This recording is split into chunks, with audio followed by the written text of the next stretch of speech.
Danny Williams. Luke Cummings, Kane Owen yn cael lawr arno fe, mae Pontypridd yn cadw meddiant. Nathan Wood yn ei dwyni. Wood nawr. Bas mlaen at Kane Owen yn tynnu ddyn nôl. Kai Whitmore yn agor y sgorio i Pen-y-Bont. Wrth i ni agosau at 10 munud ola yr hanner cynta. Wood a Kane Owen gan nhw'n gwneud sawl gwaith yn cyfuno lawr y chwith. A Kai Whitmore yn gorffen yn bert. Hunt.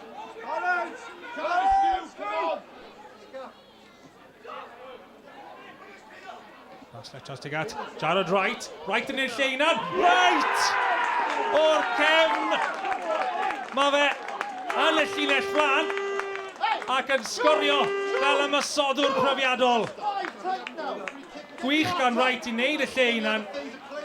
Mae'r ergyd i'r gornel isa yn curo Absalom. Mae nhw'n ôl yn gyfartal. Ni'n munudau ychwanegol ar ddiwedd yr hanner. Kane Owen yn chwipio i fewn. Ashley Morris yn dyrnu. Dwi'n mynd i gael clirio'n bell ar Rhys Griffiths. Yn ergydio dros y trawst. Mewn safle da. A honna yn chwip o gic rydd gan Kane Owen i beri problemau i Pontypridd yn y cefn. A dyna fydd cyfle ola yr hanner. Pontypridd yn trio torri. En am yn cael ei giro i'r bêl. Tackle gan Curtis Rhys fyna. Tipyn ochr eiwyr Pen-y-Bont. Yn gweld chwith. Ac yn dod i roi pryd o dafod i Curtis Rhys. Be mae Alex McInch am weid. Alex McInch. So tipyn o le. Neud y penderfyniad. Melin yw'r cerdyn. 5 munud ar ôl o'r 90. Cummings. Mae tafliad hir fewn i'r cwrt tuag at Wright. Sgoriwr y gôl hyd yn hyn. Hunt yn mynd o bell. Yn isel. Yn pwysio o flan Absalom, ond hawdd iddo fe gasglu yn diwedd.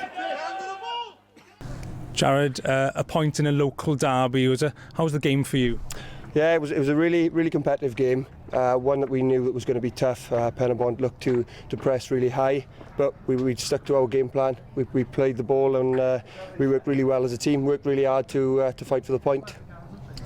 It was the first away goal of the season for the team, and a goal for you as well. It took in like a seasoned striker.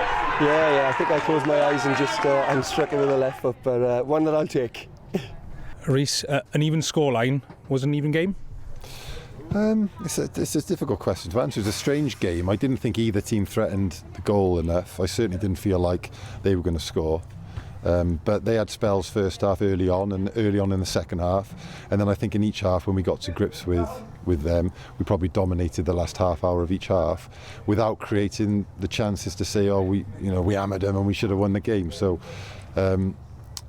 I was pleased with aspects of our play, but I thought we probably lacked a little bit of quality.